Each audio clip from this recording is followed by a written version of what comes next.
Good afternoon, everyone. Today we are going to discuss on the novel procedure of bariatric surgeries. I have divided. We are going to discuss this topic in four divisions. Like first is brief review of different surgical procedure, individual novel procedure with literature review, novel endoscopic and non-surgical procedure, and then conclusion. This is the IFSO registry, which shows that the sleep gastrectomy is still the most common procedure performed during the 2015 and 80, then Roux bypass, then MGB, then other procedures which are very less in amount over worldwide. Uh, According to this is the primary procedure or conventional procedure which have been approved and they are time tested. ASMB have approved only four procedures: sleep gastrectomy, Roux by laparoscopic, and biliary pancreatic divert. They still don't recognize OAGB or MGB. But the IFSO has recognized this procedure recently, 2 years back.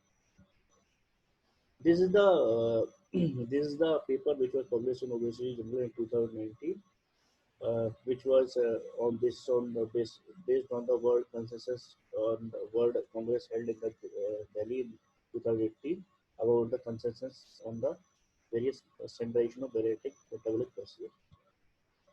Uh, Various experts from various multiple continents were present, and four conventional and 21 variant of emerging procedure were discussed. 22 surgical procedures were approved or approved by expert on consensus. These are the variant of sleep gastrectomy in this variant. I'm not going to this slide. I'm not going to. We will be discussing this each procedure in subsequent slides. These, these are all procedure of the all sleep gastrectomy were approved by the World Congress, and starting from the sleep gastrectomy to the endoscopic sleep gastroplasty. These are a variant of gastric Roux and Y gastric bypass and variant. Only three procedures were approved by World in the Congress: Roux and Y gastric bypass, bandage gastric bypass, and OAGB and MGB. Other procedure there was no consensus on the other procedures. These are the previously established operation. I am not going to going through this procedure. These are the six emerging or experimental procedure. One procedure was not was not approved, and people were not able to reach on any consensus on the adjustable banded gastric titration. So now we are going to take novel procedure one by one. This is the sleep. First is banded sleep gastrectomy. It was popularized. It was started in 2019 up to 2011 by Kars et al., Agrawal et al., and Alexander et al.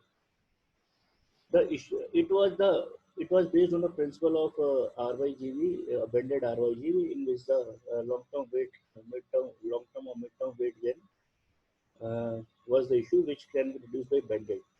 So it was started with sleep gastrectomy as a response of medium-term issue with weight gain in sleep gastrectomy and with dilatation of sleep reservoir, recurrence of with the increase in the weight gain, there is recurrence of comorbidities. It is especially popular. It is especially indicated in patients with the contraindication of RYGP and by BPD. This is biliary pancreatic diversion, or those require a reliable amount of intestine for the medicine absorption. Besides the complication of sleep, it has a common band has its own complication like band erosion, infection, changing of surface, solid food regurgitation, or higher regurgitation or reflex. This is the study recently published study in 2019 about banded versus non-banded gastric bypass 5-year result of 5-year results. It has shown that total weight loss was equal in both groups in a year in after 1 year. However, the banded bypass patient had significantly better weight loss at 3 and 5 years. And about the comorbidities, there were resolution of comorbidities between these two, but there was no statistical significance. However, the weight gain was more in case of sleep gastrectomy, which was statistically significant. In other, in the one another Steve Lemus et al. uh, the banded sleeve gastrectomy has a less weight gain 2% in the 5 year than the standard sleeve gastrectomy. Now the next procedure is a single anastomosis duodenal ileal bypass with sleeve gastrectomy.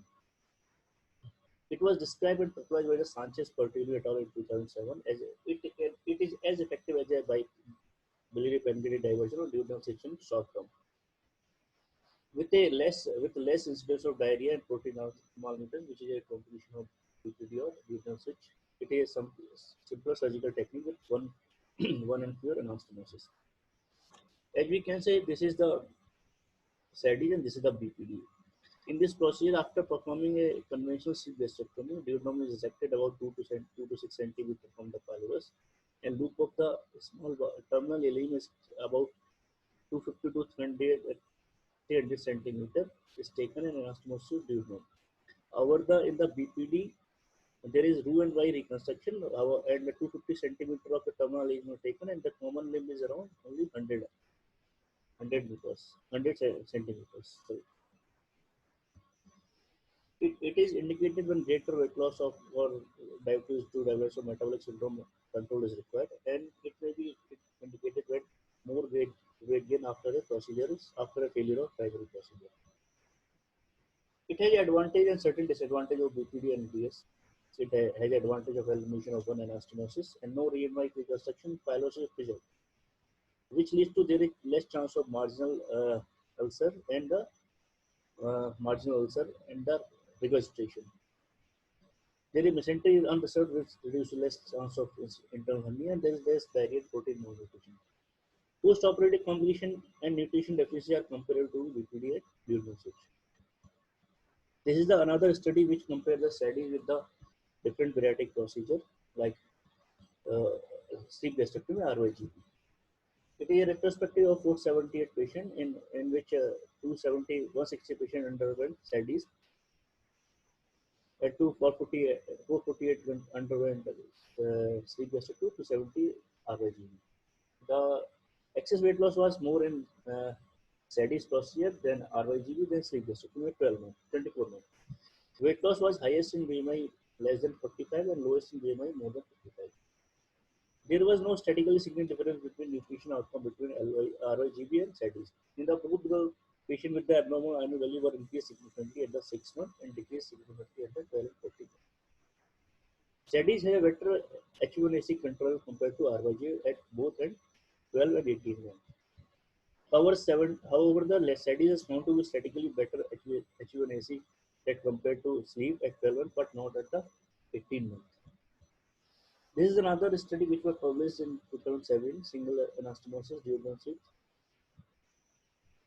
This is also there is a 85% weight excess weight loss at a 2 year, and the comorbid resolution was 74% in type 2, diabetes 96% for hypertension, 68% for dyslipidemia, 63% of dyslipidemia, and 87% for GERD. Diarrhea was the most common complication. Selenium, zinc, and iron deficiency was the most common deficiency in up to 50% of patients, and vitamin D deficiency was up to 53%. Protein deficiency was up to 34% of the patient. This is the table showing the overall complication rate, which was 4.8%, which is almost equal to the BPD or duodenal switch or RYG. So, SADIs can be alternative to RYGB or duodenal switch.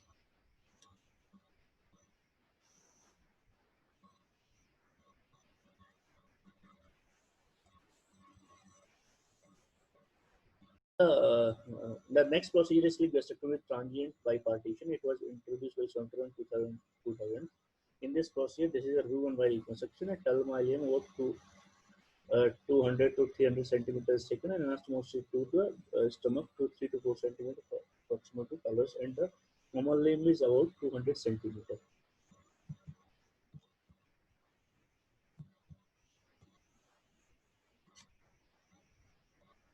It combines sleeve gastrectomy with Roux and Y gastroileostomy. It is indicated for obese patients with type 2 diabetes mellitus. Has shown a resolution of 86% of the diabetes at a rate superior to RYG, which is about 50 to 80%. In the original study by Central et al. In 100 to 1020 patients, mean excess weight loss was reduced up to 91% at the 1 year and 74% in the 5 year. And resolution of hypertension was 62%, triglyceridemia was 85%, respiratory problem was resolved up to 91%. This is the other study which show the effect of sleep gastrectomy with transient bipartition of sleep on glycemic control and other metabolic control. It is a retrospective of 45 patients in which there was resolution of 88.8% of diabetes and complete remission was created in 35 patients. And there was no change in albumin and vitamin B12 level. The variation of sleep gastrectomy with transient bipartition is the SASIS. This is a single anastomosis sleep gastrectomy with ileal bypass. The only difference between transient bipartition and SASIS is in and transient bipartition there is Roux-en-Y reconstruction and there is loop reconstruction. Popularized by Mehdi and colleague, sleep gastrectomy with loop transient, it is a loop transient bipartition than Roux-en-Y gastroallostomy. It is based on the principle of less foregut stimulation and ghrelin secretion is decreased due to fundus, excision of fundus. After performing a conventional sleep gastrectomy, a loop of around 200 to 300 centimeters taken, in which anastomosis to the stomach about 3 to 2 to 6 centimeters in the pajas. There is no Roux-en-Y reconstruction, and the only difference between transient bipartition and this is Roux-en-Y reconstruction. It is safer and easier to perform than the duodenal switch and RYGB. It carries a weight loss benefit without the nutrient deficiency in protein calorie malnutrition of duodenal switch. And duodenum and papilla are endoscopically accessible. If we require a further any intervention of, like say, CBD stone, then duodenum papilla is preserved in this. In the original study by Mehdi et al., 50 patients were included. There was significant weight loss reduction about 75% in 6 months and 90% the first year. There was 100% resolution of diabetes at the 3 months, and hypertension was reduced dramatically about 86%, and triglyceridemia improved significantly 97%. Only one patient was reoperated. There is no alternation in blood cell count of hemoglobin iron level. The mean number of daily bowel movement was 1.5 to 1.1. There is less diarrhea, which is very complication of BPD or duodenal switch, and there is a mean albumin concentration was also 3.9%. 3.9%. This is another study which is a multi-centric study which evaluated the efficacy of SASIS. It is a retrospective study of 7 countries and 55 population were included. Significant BMI was reduced or observed of 1 year, and there was a resolution of diabetes in 83.9% and partial improvement in 43%. 36% patient has resolution of hypertension, or 60% has a hypertriglyceridemia, and 51 patient had a reduction in sleep apnea. 92% patient, 92.1 patient have resolution of GERD. This is a table showing that there is hemoglobin was normal. There was no reduction in hemoglobin levels. Serum iron level is also normal, and that means there was reduction in the albumin level, but statically reduction in mean albumin level, but the mean albumin level was within the normal level. However, the complication rate was more 10%, slightly higher than the overall complication of sleep gastrectomy or RYGB, but the majority of the complication was the grade 1 and grade 2 complications. Now the next procedure is sleep gastrectomy with jejunal interposition or duodenal ileal interposition. This was in 2005.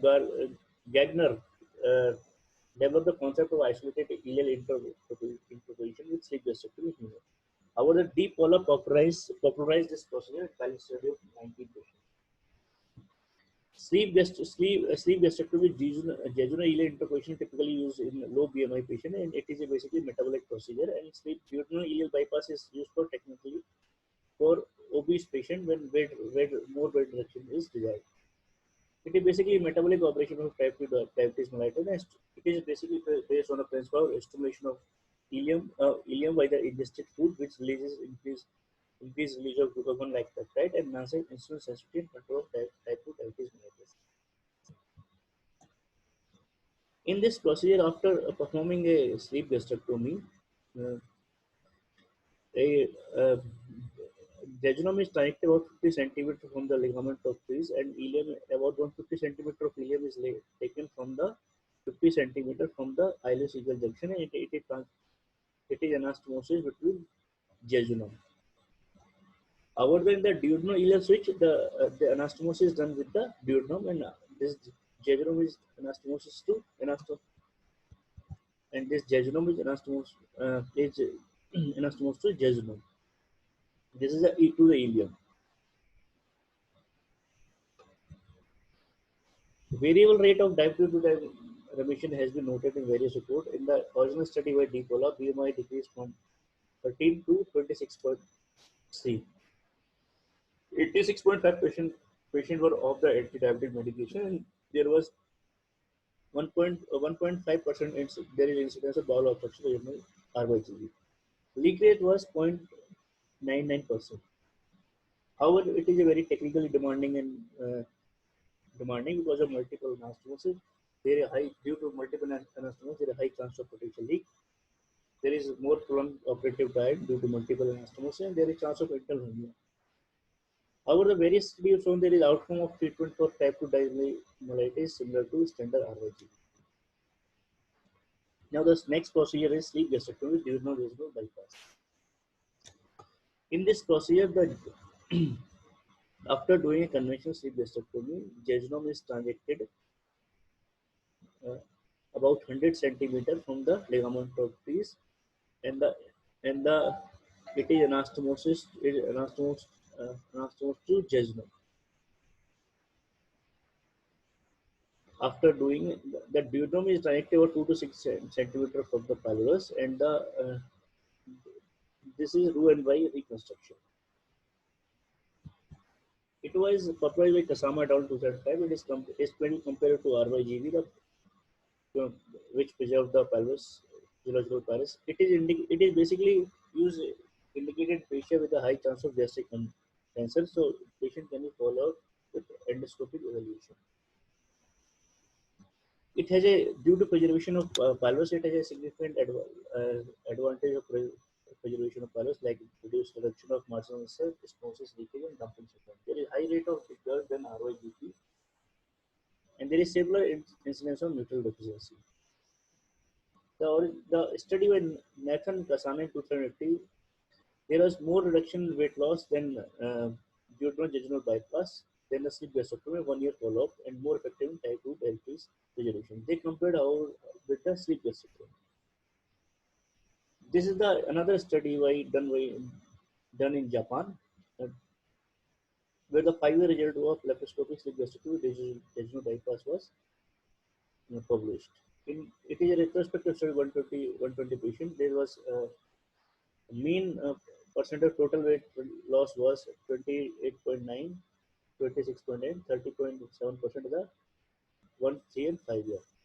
However, the remission of diabetes was 63.6% at the 5 year. This is a randomized control trial which was done in India by Praveen Raj at the laparoscopic duodenal bypass with the Roux-en-Y gastric bypass. Total number of 57 patients were taken, 28 in duodenal bypass and 29 RYBP. There was no significant difference in terms of BMI change, excess weight loss, or percent excess loss at the 1 year. And there was no difference between the remission of type 2 diabetes, tinnitus, hypertension, and dyslipidemia. In the one patient in DJB group, it developed the internal hernia through the retrocolic window after 1 month. This is a procedure which is a variant of sleep gastrectomy with digital bypass. In this case, there is no Roux-en-Y reconstruction. Only loop reconstruction remains. So the only difference between DJB digital bypass and there is no Roux-en-Y reconstruction. In this case, about 200 to 300 centimeter of jejunum is taken and anastomosis to duodenum, which is resected about 2 to 5 6 centimeters from the pelvis after doing the conventional sleep gastrectomy. It was popularized by Huang in 2011, a variant of sleep gastrectomy with only single anastomosis. It avoids the complication of RYG and facilitates. It also facilitates the endoscopic surveillance for gastric cancer. Like similar like in RYDJB, there is reduced chance of marginal ulcer, dumping syndrome, with reflux, and outcome is same as with the sleep with PC bypass. This is the study which was published in Dr. Huang in 2016, which show loop DJB is comparable to RYG in terms of weight loss, glycemic control, cognitive resolution in BMI less than 35. Early post-operative complication was higher than the RYG, which was 13.3%, and late complication was higher in the RYG. So the next procedure, which is a sleep gastrectomy with jejunostomy or enteral bypass.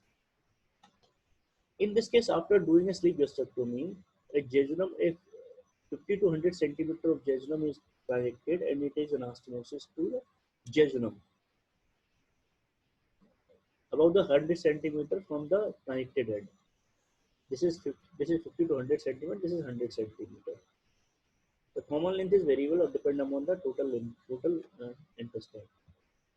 It was popularized by Aloma et al. In 2006 and more straightforward than RYGB. It is also based on the principle of individual stimulation, foregut bypass, bypassing the foregut. By restriction and ghrelin secretion reduced, Hindenburg mechanism of ileal penetration. Micronutrient incidence of bypass due to this blind loop. Due to this blind loop, there is increased chance of bacterial overgrowth, which leads to microintestinal malabsorption, or blind loop syndrome, which leads to micronutrient deficiency, and subsequent liver failure has been known. So this is basically contraindicated patient of NFLD and NASH. This is the study which was published in 2000 by metabolic surgery comparing the sleep gastrectomy with jejunal bypass with Roux-en-Y gastric bypass in type 2 diabetes patient after 3 years. Okay, retrospective study with type 2 diabetes mellitus with underwent sleep jejunal bypass with RYGB. Diabetic remission rate was similar. Weight loss under metabolic parameter was similar, and no difference in surgical complication.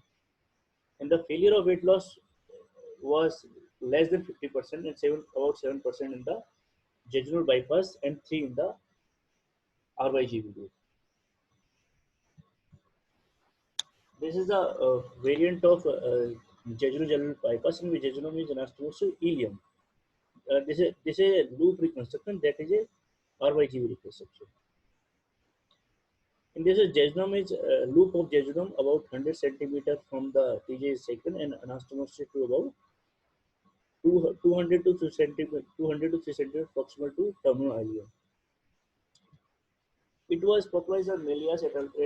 In 2012. It is similar to jejunal bypass. It is also contraindicated in severe NFLD in NASH patient.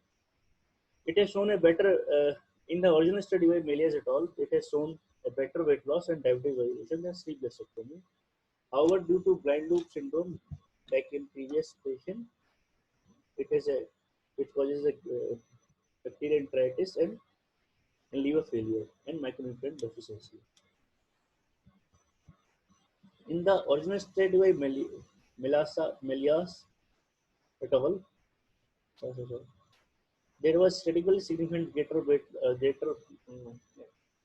excess blood loss in than sleep gastrectomy at the 6 and 12-month follow-up, and there was greater mean resolution of type 2 mellitus and hypertension dyslipidemia with sleep gastrectomy. So these are the variant of the various procedure of the sleep variation of sleep. Now we are going. These are the These are the variation of sleep gastrectomy which have been approved. All have been approved by the world consensus. Now we are going to start on the variation of gastric bypass. The first of which is bended gastric bypass.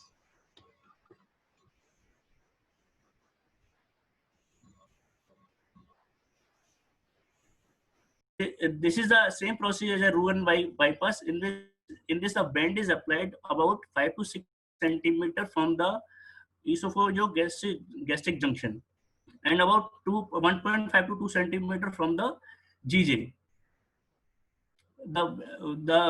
These bend, there are various type of bend available, but they are still not approved by FDA.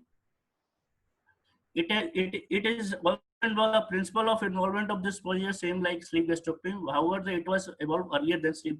It is when done pre-form sleep gastrectomy. The weight gain after RYGB due to dilation of gastroenterostomy. Linear and address this problem by putting a elastic ring. However, in their study there were high rate of erosion occurred. However, the study was this was later popularized by the Phoebe et al. And other which have shown the better weight loss, and the erosion rate was less than 2%. It may be considered for obese and super obese patient, and maintenance. It has a maintenance of weight loss about 70 to 80% about in various reported from 4 to 12 years. It has shown a better resolution of type 2 diabetes mellitus and hypertension. However, beside the complication of RYGV, there are complications related to bend itself. There is food tolerance or occasionally postprandial emesis. There is increased chance of gastroesophageal reflux. There is increased chance of gastric outlet obstruction, and complication related to bend like bend erosion, bend slippage, or migration of bend. In the review in the study by Lehman, which they did a 5-year follow-up in bended gastric bypass, there was excess weight loss was present in more than 74% in 5 year, and significant weight less. There was less weight gain in the bended group than the non-bended group. This is the recently published article in 2019 about the meta-analysis of randomized control trial between bended and non-bended group. A 3 RCD containing 247 patients in each group was compared. Then the percentage of excess weight loss was more in case of bended group, which was more than 5.6%. And there, however, there was high prevalence of food intolerance and then bended RYG, then non-bended, and post-operative complication was no significant difference. However, they didn't compare the comorbidities in the patient. They only see the weight loss over the 5 years follow. Now, these are the surgical procedure. The new endoscopy procedure which have been developed are first of which is endoscopic sleep gastroplasty. This is a newer procedure which this is the picture showing the overstitch, the instrument from which the sleep gastrectomy endoscopic sleep gastrectomy is done. This is the needle, and this is a Prolene suture is mainly used. This is the endoscope with the stitching device. So it was initially tested in 3 phases by Kumar et al. It may be indicated for low BMI. It has a double channel endoscope with endosuturing equipment. The suturing is started from the body in direction of fundus, including the greater curvature of stomach. The U-shaped suture is placed. This is a diagram showing how the suture is placed. The U-shaped suture is placed starting from the interior, then lateral wall, then the posterior wall, up to the fundus of the stomach. This is the recently published meta-analysis of the endoscopic sleep gastrectomy in 2000 this year, February this year, in which about 200 patients were evaluated, and the percentage weight loss was about 55%, 60%, 73% at the 6 and 12 and 18 months of follow-up.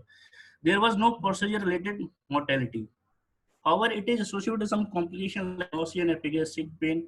There is perigastric inflammation, serious fluid collection. There is a chance of pulmonary embolism, pneumoperitoneum, pneumothorax. Now, this is the new procedure in non-surgical procedure, which is VLOC. This is electric device which is placed laparoscopically. So this is this works on the principle of vagus nerve blockage. In this high frequency electric impulse or block the existing neurophysiological activity and increase satiety. It has been approved by FDA in 2015. It has a mechanism of action like it delay gastric emptying, resulting in earlier gastric fullness, less gas hunger, and consumption of small portion of food and reduction of calories.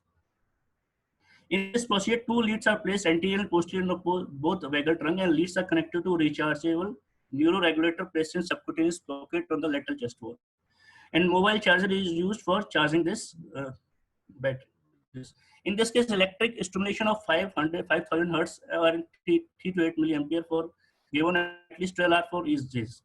So patient has a early satiety and stomach fullness, which lead to weight reduction. So at the 12-month follow-up, this is a study by Sikora. At the 12-month follow-up, the mean percentage of excess weight loss was 22%. And in this study, they said HU1AC was decreased to 0.6%, which was statistically significant in their study. They also reported their blood pressure, systolic blood pressure, mean arterial pressure decrease, which was statistically significant. It has a few adverse events like mild to moderate heartburn, implant site pain, and constipation. This is another endoscopic technique, which is endobearer. This is a 60 centimeter. It has 60 centimeter non-permeable fluoropolythene, which is placed endoscopically in the duodenum and about 60 centimeter, and it has a nitinol anchor, with which it is attached to the duodenum. It also works on the principle of Hildegard mechanism. The foregut is bypassed. So it works on the foregut mechanism, in which bypassing the duodenojejunal axis minimize the insulin resistance, enhancing the GLP-1 secretion. But it has not been approved in USA, but it has been, the concession was made in World Congress about this device. In the study, it has shown that diabetes was resolution was present up to 47% at the 1 year follow-up, and total weight loss was 12.6% in the 6-month follow-up. However, it has a complication of hepatic abscess, GI bleed, device migration, pancreatitis. This is another new endoscopic technique, Aspire Assist. It has been approved by the FDA. This is a gastric aspiration therapy in which food is removed from the stomach through endoscopic gastrectomy aspiration tube through a skin port. It has been approved by the USA for patient about 22 years old and BMI of 35 to 55. It is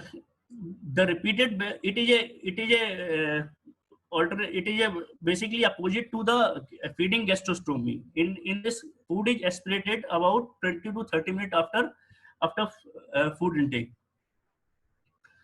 Weight loss was about 80 to 80.6% at the 1 year and 21.2 at the total weight loss at 2 years. However, it is associated with the complication of abdominal pain after placement of aspiration tube, granulation tissue, irritation around stoma, intra-abdominal fluid collection, infection. And there has been a report of persistent fistula after removal of this device. So at last we have, these are the novel procedure which has been approved by World Consensus held in Delhi, and there are a lot of studies still required to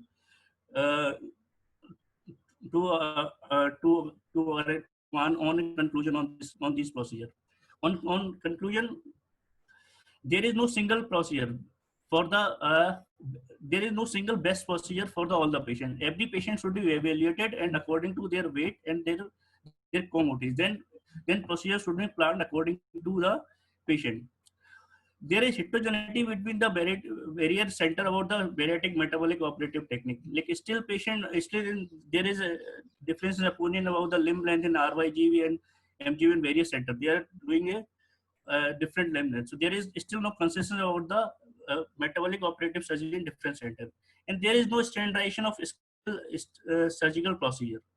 And about the novel procedure, there is a lack of evidence. Still long-term follow-up. Long follow-up is required about the nutritional deficiency, weight gain after this procedure, and the long-term complication of this procedure. I have tried to reach a conclusion.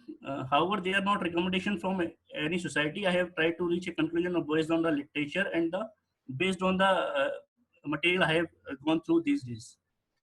The banded sleeve gastrectomy may be considered for a patient in which bypass is contraindicated and more weight is required, and in which RYG bypass is contraindicated. And SEDIs and one anastomotic duodenal switch may be alternative to the BPD or duodenal switch. So it is almost similar to BPD and duodenal switch with less complication and less protein malnutrition. About SASI, it may be considered to alternative to gastric bypass because it has a more resolution of diabetes mellitus. However, the long-term results are still awaited. About the jejunal anastomosis and jejunal anastomosis, they may be considered as a metabolic operation for type 2 diabetes mellitus. but in the some study they are not able to bypass the they are not found to be superior to RYGV in some studies. So their long-term result is still awaited this. How about the sleep gastrectomy, jejunal bypass, and loop duodenojejunal bypass? It may be considered to alternative to gastric bypass in area where there is a risk of gastric cancer or maybe gastric cancer. And about the banded gastric bypass, it may be considered. It is also considered always considered as an alternative to gastric bypass and banded uh, biliopancreatic division. The study have shown it has shown a better result, better weight loss and comorbidities on comorbidity resolution on long term. But it has a own composition of band. Thank you, sir. Thank you, Sandeep. I think you did well. I think covered so many procedures very comprehensively, and I like the way you ended because ultimately you gave us, some sort of sense to what is happening. But I would disagree with some of your observation in the second last slide when you said they are not standardized one, and uh, so if you look at DJB, look at ileal transposition, look at SADI, they're all very well standardized as far as the technique is concerned. See, about the limb length, they are not specific. They have said that it may vary. About the Buzi in sleep gastrectomy, they are variable. Okay. They have not considered limb length. About somebody is considered some study it was 200, in some study it was 300. Okay. It is variable. Okay. And the second, I think I don't know whether you have seen the recent paper by Mohit Bhandari only with banded sleep versus OAGB showing. I have not seen the full paper. I think they presented it in Aussie, and where they found banded sleep to be superior to OAGB, and they said it's a viable option. So let's see. So what I'm trying to say is what you consider novel. Some of them are fairly, quite popular across the world. Look at ileal transposition. You look at Brazil, Turkey, India, okay, and some more countries. Then if you look at DJB, Japan, Kasama, exclusively they do DJBs, and this guy Huang, which came with a single anastomosis. So they're not as, I mean, they consider novel because they're obviously not a part of the standard 3 procedures, but they're not as uncommonly done as we think they are. Yes, some of those procedures which are creating a blind loop, I will agree that they are not popular, but I think DJB, SADI, and ileal transposition, I have got a lot of data by their proponents, obviously. And then, yes, in terms of comparing it with the standard procedures, which are in huge numbers, they may be still some distance away. So that's what I would say. So comments from others. Hemant ने तो बहुत देखे हैं novel procedures. I have seen mainly in the China. Myself was doing a lot of jejunal bypass. Redundant loop is the 200 centimeter. So at that time they had around initial data of 1 year follow-up. There was more weight loss as compared to simple sleeve gastrectomy, but they were still getting the data analyzed for the long-term follow-up because it is more important.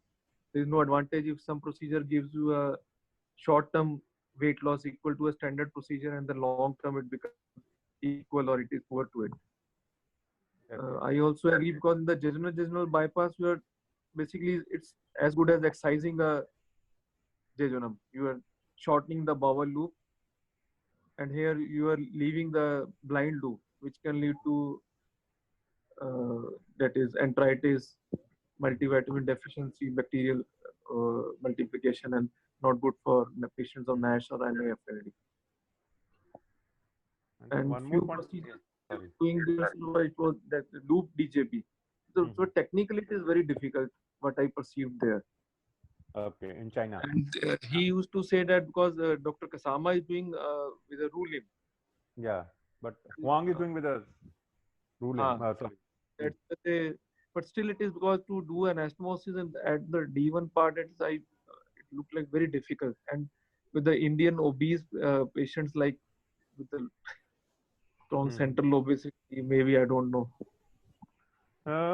I think it's just a matter of practice, because what people when they show it doesn't look very difficult. Obviously, duodenum is duodenum, but still, once Yeah, you can dissect around it cleanly, it's not so tough. The only point I would yeah, about your I would support your points is that in the recent analysis of complication uh, data of the Indian population, when Dr. okay, Raman Goel attempted, they collected some data. Amit had we had sent our data as well. I don't know okay, whether they published or not, but what they found was, although the novel procedures constituted a very small minor part of the overall cohort they got, okay, but they accounted for 50% of the mortality. yes, So what we feel is, I think is correct, that they might have more complications which are underreported, and mortality is is commoner than the standard procedure. So obviously it's a, we have to be very careful about these procedures, at least in the Indian population, with the data which was collected, and it clearly showed that they have a higher mortality if you consider the overall number of cases. It's a very, very yeah, important point.